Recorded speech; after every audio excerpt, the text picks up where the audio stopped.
Good morning everyone.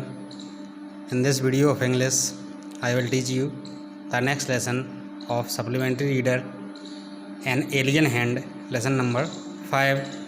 As our full lesson completed, and now I will begin the next lesson, lesson number 5. The name is Golu Grove the Nose.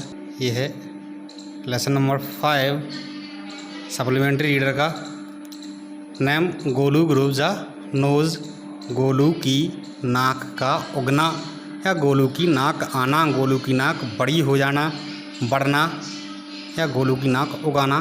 वैसे यहाँ बड़ी होने से sense है। देखते हैं lesson को। लॉन्ग एगो, बहुत समय पहले।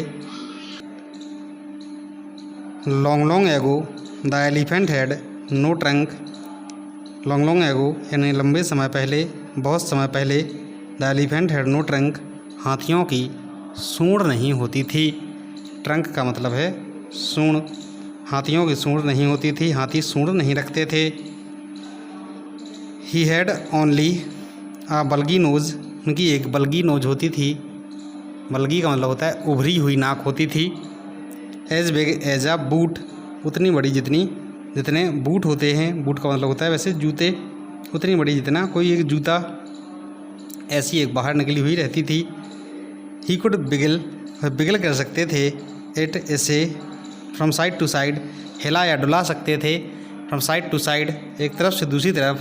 बट लेकिन could not pick up things, लेकिन चीज़ें नहीं उठा सकते थे। विथ इट, इससे वह चीज़ें उठा नहीं पाते थे या उठा नहीं सकते थे। There was a baby elephant, एक बेबी एलिफेंट था कॉल्ड गोलू, से गोलू कहा जाता था। ही टू, वह भी हैड नो ट्रंक, उसकी भी सूंड नहीं थी। बट लेकिन ओनली अ बल्गी नोज़, एक उभरी हुई नाक थी। एज आ स्मॉल बूट, उतनी छोटी जितना एक छोटा जूता होता है, उतनी छोटी नाक उसकी हुआ करती थी। Golu was full of questions, Golu questions से भरा हुआ रहता था, प्रश्न उसके मन में भरे रहते थे।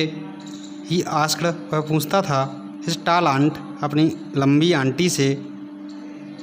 द ऑस्ट्रिच, जो ऑस्ट्रिच थी, जो शुतुरमुर्ग उसकी एक लंबी आंटी थी, चाची या मौसी थी, उनसे यह पूछता था। क्या पूछता था?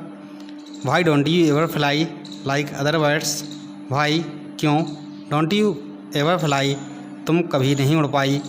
लाइक अदर बर्ड्स, दूसरे पक्षियों की भांति तुम कभी उड़ क्यों नहीं पाई। तो पूछता था, हे मौसी, अन्य पक्षियों की तरह आप क्यों नहीं उड़ सकती, आप क्यों नहीं उड़ी। देन ही आस्क्ड, तब वह पूछता। हिज टॉल अंकल, अपने ऊंचे लंबे अंकल। द जिराफ से।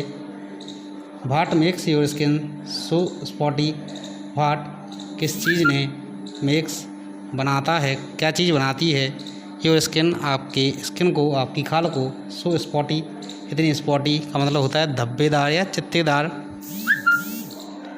ही आस्क्ड हिज ह्यूज अंकल, उसने अपने बड़े अंकल से पूछा।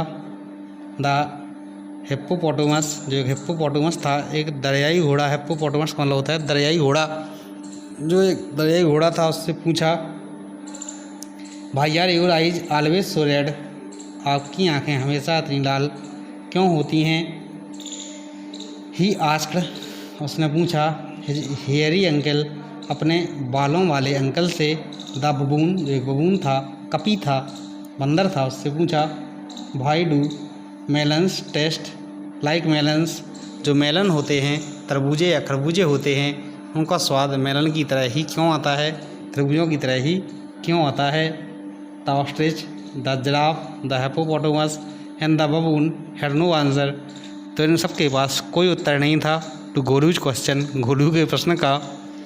Golu is a naughty baby, Golu एक शरारती बेबी है, शरारती बच्चा है। दे सेड, वे कहते थे। ही आस्क्स, वह पूछता है।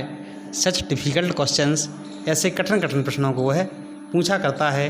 वह ऐसे कठिन प्रश्न ही पूछता है, इसलिए वह एक शरारती बच्चा है। इस तरह से जंगल के अन्य लोग कहा करते थे। यहाँ तक आज के लिए इतना ही। अगली वीडियो में से आगे बढ़ाऊँगा और उन लड़कों से कहना चाहता हूँ, उन विद्यार्थियों से कहना चाहता हूँ जिन्होंने होमवर्क जो कर नहीं रहे हैं, होमवर्क भेजते नहीं हैं, ग्रुप पर रोज़ होमवर्क को भेजें, लगातार भेजें, अन्यथा की स्थिति में एब्सेंट माने जाएंगे और बाद में जो कुछ भी आपके साथ होगा उसके लिए आप स्वयं ही जिम्मेदार होंगे। इतनी बात को ध्यान में रखें। कुछ लड़के बहुत ज़्यादा लापरवाही कर रहे हैं, तो लापरवाही नहीं करनी है। होमवर्क को रोज़ भेजें और रोज़ करें। Thank you.